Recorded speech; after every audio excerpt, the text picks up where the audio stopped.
చాలా మంది long term investment కోసం ట్యాక్స్ సేవ్ చేసేందుకు పీపీఎఫ్ లో ఇన్వెస్ట్ చేస్తూ ఉంటారు. పీపీఎఫ్ అంటే పబ్లిక్ ప్రావిడెంట్ ఫండ్. అయితే పీపీఎఫ్ కంటే ఎక్కువ రిటర్న్స్ అందించే మరో ఇన్వెస్ట్మెంట్ స్కీమ్ కూడా ఉందండి. అదే voluntary provident fund, VPF. VPF అంటే ఏంటి? ఇది ఎవరికి సెట్ అవుతుంది? విపిఎఫ్ కు పీపీఎఫ్ కు తేడా ఏంటి? ఈ విషయాల గురించి డీటెయిల్డ్గా అర్థం చేసుకునే ప్రయత్నం చేద్దాం. ఈ వీడియో చాలా ఇంట్రెస్టింగ్గా అండ్ ఇన్ఫర్మేటివ్గా కూడా ఉండబోతుంది.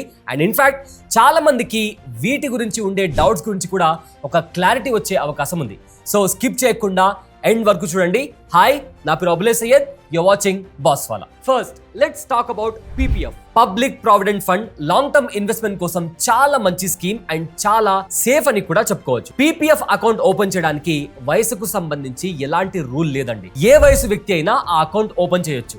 అయితే ఇందులో ఎవ్రీ మంత్ కనీసం 500 రూపీస్ నుంచి మాక్సిమం 1,50,000 డిపాజిట్ చేయాలి. ఈ స్కీమ్ ప్రెజెంట్ 7.1% వడ్డీని ఆఫర్ చేస్తోంది. అయితే ఈ అకౌంట్ 15 సంవత్సరాల్లో మెచ్యూరిటీ అవుతుంది. 15 ఏళ్ల తర్వాత చాలా మంది ఈ పెట్టుబడి పథకంలో పెట్టిన డబ్బులను విత్డ్రా చేసుకొని ఖర్చు పెట్టుకుంటారు. కొంతమంది పీపీఎఫ్ టెన్యూర్ ను పెంచుకుంటారు. అయితే ఒక ఫినాన్షియల్ ఇయర్ లో మొత్తం డబ్బును ఒకేసారి లేదంటే ప్రతి నెల కొంత చొప్పున కూడా జమ చేయొచ్చు. పీపీఎఫ్ ఖాతాకు మెచ్యూరిటీ డ్యూరేషన్ 15 ఇయర్స్. అంటే ఈ డ్యూరేషన్ ఫినిష్ అయిన తర్వాత మీరు జమ చేసిన మొత్తం డబ్బులను వెనక్కి తీసుకోవచ్చు. ఇకపోతే ఏదైనా కారణం వల్ల మీకు అర్జెంట్ గా డబ్బులు అవసరం పడితే 6 ఇయర్స్ తర్వాత మీ పీపీఎఫ్ ఖాతా నుంచి కొంత డబ్బును విత్డ్రా చేసుకునే అవకాశం ఉంది. లెట్స్ సే ఫర్ ఎగ్జాంపుల్ మీకు ఫినాన్షియల్ క్రైసిస్ వచ్చాయి ఆర్ ఏదైనా మెడికల్ ఎమర్జెన్సీ వచ్చింది, అర్జెంట్ గా డబ్బు అవసరమైంది. అప్పుడు మీరు కొంత డబ్బుని యూజ్ చేసుకోవచ్చు. అది కూడా మీరు ఈ స్కీమ్ లో ఇన్వెస్ట్ చేయడం స్టార్ట్ చేసి 6 ఇయర్స్ అయి ఉండాలి. అప్పుడు మాత్రమే కొంత డబ్బును తీసుకోగలరు. 6 ఇయర్స్ కంటే ముందే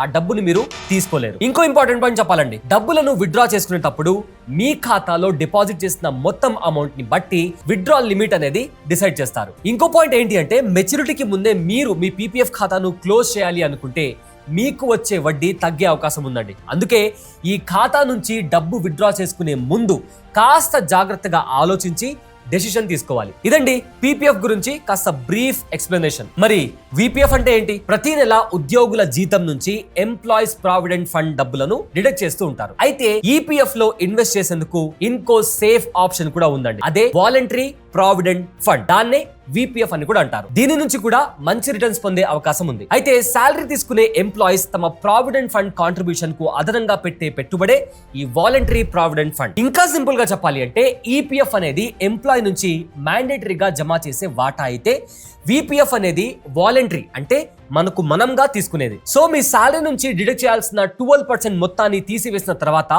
ఈ స్కీమ్ లో ఎక్స్ట్రాగా కాంట్రిబ్యూట్ చేసుకోవచ్చు. బట్ దీంట్లో కేవలం ఎంప్లాయీ మాత్రమే డబ్బును డిపాజిట్ చేయగలరు. కంపెనీ లేదా ఎంప్లాయర్ ఈ ఆప్షన్ కు కాంట్రిబ్యూట్ చేయలేరు. అండ్ ఇందులో పీపీఎఫ్ కంటే ఎక్కువ రిటర్న్స్ వచ్చే అవకాశం కూడా ఉందండి. అలాగే పీపీఎఫ్ లాగే ట్యాక్స్ సేవింగ్ బెనిఫిట్స్ కూడా పొందొచ్చు. 2025 నవంబర్ నెలలో పీపీఎఫ్ ఇంట్రెస్ట్ రేట్ వచ్చేసి 7.1% గా ఉంది. ఇక విపిఎఫ్ ఇంట్రెస్ట్ రేట్ వచ్చేసి 8.25% గా ఉంది. అండ్ లాస్ట్ 3 ఫినాన్షియల్ ఇయర్స్ లో EPF and PPF interest rates ఎలా ఉన్నాయో ఒకసారి ఒక టేబుల్ ద్వారా మీకు లైవ్ లో ఎక్స్ప్లెయిన్ చేసే ప్రయత్నం చేస్తాను. సో మీరు స్క్రీన్ పైన ఈ టేబుల్ చూస్తున్నారు కదా. సో ఈ టేబుల్ ఏదైతే ఉందో ఇది ఈపీఎఫ్ అండ్ పీపీఎఫ్ వడ్డీ రేట్లకు సంబంధించి ఇంట్రెస్ట్ రేట్ కి సంబంధించిన టేబుల్. ఇక్కడ ఈపీఎఫ్ ఇంట్రెస్ట్ రేట్ వచ్చేసి 8.15 గా ఉందండి. పీపీఎఫ్ ఇంట్రెస్ట్ రేట్ చూసుకుంటే 7.1% గా ఉంది. సో నెక్స్ట్ ఇయర్ అంటే ఫినాన్షియల్ ఇయర్ 2023 ఇంకా 2024 లో మనం చూసుకున్నట్లయితే ఇక్కడ మనకు ఈపీఎఫ్ లో ఇంట్రెస్ట్ రేట్ అనేది 8.15 నుంచి 8.25 కి పెరిగింది. అదే మరి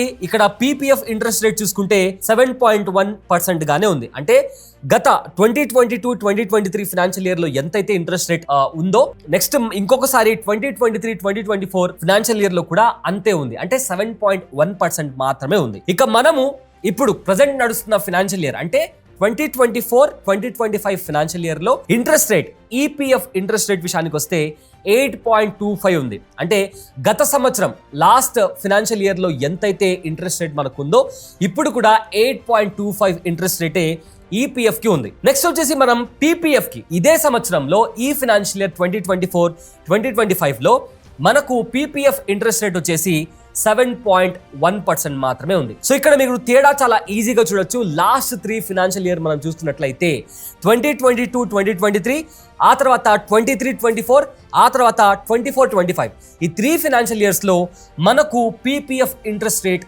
సేమ్ ఉంది, ఫ్లాట్గా ఉంది, న్యూట్రల్గా ఉంది. అండ్ అదే మనము ఈపీఎఫ్ ఇంట్రెస్ట్ రేట్ చూసుకుంటే ఫినాన్షియల్ ఇయర్ 2022-2023లో 8.15 ఉంటే 2023 నుంచి 2025 ఫినాన్షియల్ ఇయర్ చూసుకుంటే అది కాస్త 8.25కి వాళ్ళు చేంజ్ చేయడం జరిగిందండి.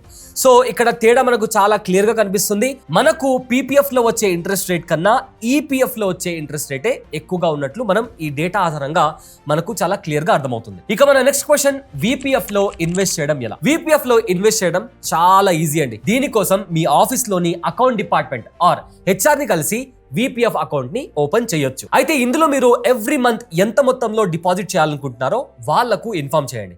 ఆ తర్వాత నుంచి ఎవ్రీ మంత్ మీ శాలరీ నుంచి విపిఎఫ్ కోసం కొంత అమౌంట్ అనేది డిడక్ట్ అవుతూ ఉంటుంది. ఒకవేళ ఫర్ ఎగ్జాంపుల్ మీరు జాబ్ చేంజ్ అయినప్పుడు అదే యుఏఎన్ నంబర్ ద్వారా మీ ఈపీఎఫ్ అండ్ పీపీఎఫ్ డబ్బులను ట్రాన్స్ఫర్ కూడా పెట్టుకోవచ్చు. ఇక నెక్స్ట్ క్వశ్చన్, విపిఎఫ్ పై ఎలాంటి ట్యాక్స్ బెనిఫిట్స్ ఉన్నాయి? ఇక్కడ పీపీఎఫ్ లాగే విపిఎఫ్ లో కూడా ట్యాక్స్ బెనిఫిట్స్ ఉన్నాయండి. ఆదాయపు పన్నుకు చెందిన సెక్షన్ 80C కింద ట్యాక్స్ ఎగ్జంప్షన్ అనేది పొందొచ్చు. సో విపిఎఫ్ లో పెట్టిన ఇన్వెస్ట్మెంట్ కి, దానిపైన వచ్చిన వడ్డీకి, మెచ్యూరిటీ టైంలో పొందిన మొత్తం అమౌంట్ కి, మూడింటికి ట్యాక్స్ అనేది ఉండదండి. అంటే మీరు ట్యాక్స్ కట్టాల్సిన అవసరం ఉండదు. దీన్నే ఈఈఈ అంటారు, అంటే ఎగ్జంప్ట్ కేటగిరీ. సో ఒక ఫినాన్షియల్ ఇయర్ లో 2,50,000 వరకు ఈపీఎఫ్ లేదా విపిఎఫ్ లో ట్యాక్స్ ఫ్రీ పెట్టుబడులు పెట్టుకోవచ్చండి. ఒకవేళ ఈపీఎఫ్ విపిఎఫ్ లలో ఎంప్లాయీ షేర్ 2.5 లక్షలు మించితే ఆ ఎక్స్ట్రా అమౌంట్ పైన వచ్చే ఇంట్రెస్ట్ కి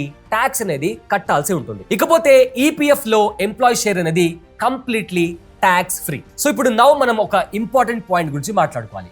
విపిఎఫ్ లకు లాక్ ఇన్ పీరియడ్ ఈపీఎఫ్ లానే ఉంటుందండి. అంటే పిఎఫ్ నుంచి డబ్బులు విత్డ్రా చేసుకునేటప్పుడు ఎలాంటి టర్మ్స్ అండ్ కండిషన్స్ ఉంటాయో అవి ఇక్కడ కూడా వర్తిస్తాయి. అండ్ ఆల్సో ఇక్కడ మనకు కొంత మనీని విత్డ్రా చేసుకునే ఆప్షన్ కూడా ఉంటుంది. కానీ అకౌంట్ ఓపెన్ చేసి కనీసం 5 ఏళ్ళు అయితేనే ట్యాక్స్ ఎగ్జంప్షన్ అనేది లభిస్తుంది. సో మనందరికీ ఈజీగా అర్థం అవడానికి, ఇఫ్ ఇన్ కేస్ ఒకవేళ మనం ఈ మంత్ నుంచి విపిఎఫ్ లో ఇన్వెస్ట్ చేస్తే, let's say for example 500 rupees every month invest చేసామనుకోండి. సో 6 ఇయర్స్ తర్వాత మనకు ఎంత డబ్బు జమ అవుతుంది అండ్ ఆల్సో 15 ఇయర్స్ తర్వాత ఎంత డబ్బు జమ అవుతుంది అనేది మీకు ప్రాక్టికల్ గా ఎక్స్ప్లెయిన్ చేసే ప్రయత్నం చేస్తాను. సో ఇక్కడ స్క్రీన్ పైన మీకు టేబుల్ కనిపిస్తుంది కదా. సో మనము ఈ టేబుల్లో ఒక అమౌంట్ కేటగిరీ అనేది పెట్టుకున్నాము. 500 rupees monthly, 1000 rupees, 2000 rupees, 5000 rupees, 10,000 rupees. So ఈ అమౌంట్ కేటగిరీలో మీరు ఎవ్రీ మంత్ అమౌంట్ అనేది ఇన్వెస్ట్ చేస్తే 6 ఇయర్స్ తర్వాత, లెట్స్ సే ఫర్ ఎగ్జాంపుల్ మీరు ఎవ్రీ మంత్ 500 ఇన్వెస్ట్ చేశారనుకుందాం. సో 500 రూపీస్ ఇన్వెస్ట్ చేస్తే 6 ఇయర్స్ తర్వాత మీకు 36,000 రూపీస్ అనేది జమ చేయడం జరుగుతుందండి. అంటే మీ అకౌంట్లో 36,000 రూపీస్ జమ చేయడం జరుగుతుంది. అండ్ ఫైనల్ వాల్యూ వచ్చేసి 46,000 రూపీస్. ఇది అప్రాక్సిమేట్లీ అండి, అంటే ఎగ్జాక్ట్ అమౌంట్ కాదు, అప్రాక్సిమేట్ గా ఇంత అమౌంట్ వచ్చే అవకాశం ఉంది. మీ ఖాతాలో జమ అయిన 36,000 రూపీస్ కి వచ్చే వడ్డీ అప్రాక్సిమేట్లీ 10,000 రూపీస్. సో మొత్తం వాల్యూ వచ్చేసి 46,000 రూపీస్ మీ అకౌంట్లో, మీ విపిఎఫ్ అకౌంట్లో జమ అయ్యే అవకాశం ఉంది. సో అదే గనక మనము ఇదే అమౌంట్ ని, అంటే మంత్లీ మనం 500 రూపీస్ ఇన్వెస్ట్ చేసామనుకోండి విపిఎఫ్ అకౌంట్లో, సో 15 ఇయర్స్ కి అది కాస్త మొత్తం వాల్యూ వచ్చేసి 90,000 రూపీస్ అవుతుంది. సో దానికి మనకు వచ్చే ఇంట్రెస్ట్ వచ్చేసి 87,000 రూపీస్ అవుతుంది అప్రాక్సిమేట్లీ. సో మొత్తం వాల్యూ కలిపితే 1,77,000 రూపీస్ మనకు వచ్చే అవకాశం ఉందండి. సో ఇదంతా 6 ఇయర్స్ కి మనం ఇన్వెస్ట్ చేస్తే ఎంత వస్తుంది అండ్ 15 ఇయర్స్ కి ఇన్వెస్ట్ చేస్తే ఎంత వస్తుందో ఒక అప్రాక్సిమేట్ అమౌంట్. ఒకవేళ అదే మనము 10,000 రూపాయలు జమ చేస్తే మనకు వచ్చే మొత్తం డబ్బు 6 సంవత్సరాల్లో మనకు వచ్చే డబ్బు 92,000 రూపాయలు. సో ఇది అప్రాక్సిమేట్ అమౌంట్. సో దీనికి మనకు మన అకౌంట్లో జమ అయిన డబ్బు వచ్చేసి 72,000. సో దానికి ఇంట్రెస్ట్ యాడ్ చేస్తే 92,000 మనకు మన అకౌంట్లో జమ అయ్యే అవకాశం ఉంది. సో దీన్నే మనము 15 సంవత్సరాలకి చూసుకుంటే, 15 సంవత్సరాల్లో మనము ఒకవేళ ప్రతి నెల 1,000 రూపాయలు మన జమ చేసినట్లయితే మనకు 1,80,000 రూపాయలు మన అకౌంట్లో జమ అవుతాయి. సో దానికి అయ్యే ఇంట్రెస్ట్ వచ్చేసి 1,74,000 రూపాయలు. సో మనకు వచ్చే మొత్తం అమౌంట్ వచ్చేసి 3,54,000 రూపాయలు. సో అదే మనము నెలకి 2,000 రూపాయలు జమ చేస్తే మనకు మన అకౌంట్లో జమ అయ్యే డబ్బు వచ్చేసి 1,44,000 రూపాయలు జమ అవుతాయి. దానికి వచ్చే ఇంట్రెస్ట్ 40,000 రూపాయల ఇంట్రెస్ట్ వస్తుంది కాబట్టి సో మొత్తం అమౌంట్ 1,84,000 రూపాయలు జమ అవుతుంది. సో దీన్నే మనము 15 ఇయర్స్ వరకు, అంటే మధ్యలో ఎక్కడ కూడా డబ్బులు తీయకుండా 15 ఇయర్స్ వరకు మనం ఇన్వెస్ట్ చేసినట్లయితే మన అకౌంట్లో జమ అయ్యే మొత్తం డబ్బులు వచ్చేసి 3,60,000 రూపాయలు. సో దానికి వచ్చే ఇంట్రెస్ట్ 3,48,000 రూపాయలు. సో మొత్తం 7,08,000 రూపాయలు మీ అకౌంట్లో జమ చేయడం జరుగుతుంది. సో ఈ రకంగా మనం చూసుకోవచ్చు. ఎవ్రీ మంత్ ఒకవేళ మనం 5,000 రూపీస్ జమ చేసినట్లయితే 6 ఇయర్స్కి మనకు 3,60,000 వస్తుంది. సో దానికి ఇంట్రెస్ట్ యాడ్ చేస్తే టోటల్ వాల్యూ 4,60,000 వస్తుంది.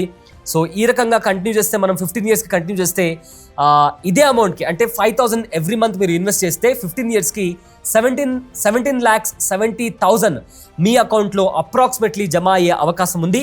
సో నెక్స్ట్ 10,000కి కూడా 10,000 ఎవ్రీ మంత్ మీరు డిపాజిట్ చేస్తే 6 ఇయర్స్కి 7,20,000, దానికి వడ్డీ కలిపితే 9,20,000 అయ్యే ఛాన్స్ ఉంది. దాన్ని మనం 15 ఇయర్స్ వరకు కంటిన్యూ చేస్తే మన కాంట్రిబ్యూషన్ 18 lakhs వరకు అయ్యే అవకాశం ఉంది. సో దానికి మనం వడ్డీ యాడ్ చేస్తే మనకు 15 ఇయర్స్లో 35,40,000 మీ అకౌంట్లో అప్రాక్సిమేట్లీ జమ అయ్యే అవకాశం ఉందండి. సో ఈ రకంగా 500 నుంచి 10,000 వరకు మీరు ఇన్వెస్ట్ చేస్తే మనకు ఉన్న వడ్డీ రేట్ని బట్టి ఇంత మొత్తంలో మనకు డబ్బు వచ్చే అవకాశం ఉంది. సో ఒకవేళ మీరు VPFలో ఇన్వెస్ట్ చేయాలి అనుకుంటే మీరు 500తో స్టార్ట్ చేయొచ్చు.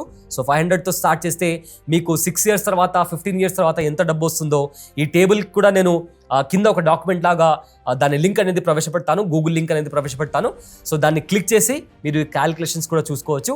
సో ఒకవేళ మీరు ఇన్వెస్ట్ చేయాలనుకుంటే యూ కెన్ చూజ్ VPF అనేది ఒక మంచి ఆప్షన్ అని చెప్పుకోవచ్చు. సో ఇది VPFకు సంబంధించిన పూర్తి డీటెయిల్స్. ఒకవేళ మీరు శాలరీ ఎంప్లాయ్ అయ్యుండి లాంగ్ టర్మ్ ఇన్వెస్ట్మెంట్ ప్లాన్ కోసం చూస్తున్నట్లయితే then you can invest in VPF అండి. ఇది రికమెండేషన్ కాదండి, జస్ట్ ఒక సజెషన్ మాత్రమే. మీకు వచ్చే శాలరీని బేస్ చేసుకొని అండ్ ఫినాన్షియల్ అడ్వైజర్తో మాట్లాడి మీరు సెల్ఫ్గా కూడా కాస్త రీసెర్చ్ చేసి మీకు నచ్చితే అప్పుడే ఇన్వెస్ట్ చేయండి. అండ్ ప్రీవియస్లీ మనం 3 ఇంపార్టెంట్ టాపిక్స్ గురించి కూడా మాట్లాడుకుందామండి. ఒకటి, బిగినర్స్ ఇన్వెస్ట్మెంట్ ప్లాన్ ఎలా చేసుకోవాలి, మ్యూచువల్ ఫండ్స్ గురించి, స్టాక్స్ గురించి, గోల్డ్ ఆర్ సిల్వర్ ఇన్వెస్ట్మెంట్ గురించి డీటెయిల్గా ఎక్స్ప్లెయిన్ చేశాను ఆ వీడియోలో.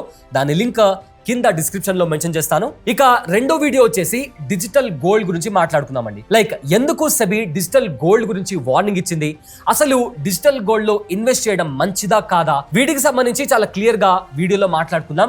దాని లింక్ కూడా కింద డిస్క్రిప్షన్ లో ఉంది. ఇక మూడో టాపిక్ వచ్చేసి చాలా మంది పర్సనల్ లోన్ తీసుకొని రీపే చెయ్యలేక చాలా ఇబ్బందులు ఫేస్ చేస్తూ ఉంటారు. సో పర్సనల్ లోన్ తీసుకునే ముందు తీసుకోవాల్సిన జాగ్రత్తలు ఏంటి, దానికి సంబంధించి ఈ వీడియోలో మనం డీటెయిల్గా మాట్లాడుకుందాం. దాని లింక్ కూడా కింద డిస్క్రిప్షన్లో ఉంది. సో ఈ వీడియోతో పాటు ఆ వీడియో కూడా చూడండి. చూసి మీకు ఒకవేళ ఏమైనా డౌట్ ఉంటే కింద కామెంట్ సెక్షన్లో మెన్షన్ చేయండి. అండ్ ఇఫ్ ఇన్ కేస్ నేను ఏదైనా పాయింట్ మిస్ అయినా కూడా కింద కామెంట్ సెక్షన్లో మెన్షన్ చేయండి. So that's it for today. ఇలాంటి మరిన్ని ఇంట్రెస్టింగ్ అప్డేట్స్ కోసం మన ఛానల్ని సబ్స్క్రైబ్ చేసుకోవడం మర్చిపోకండి. నా పేరు Abhilesh Iyer. Thanks for watching. Boss Wala. Be the boss.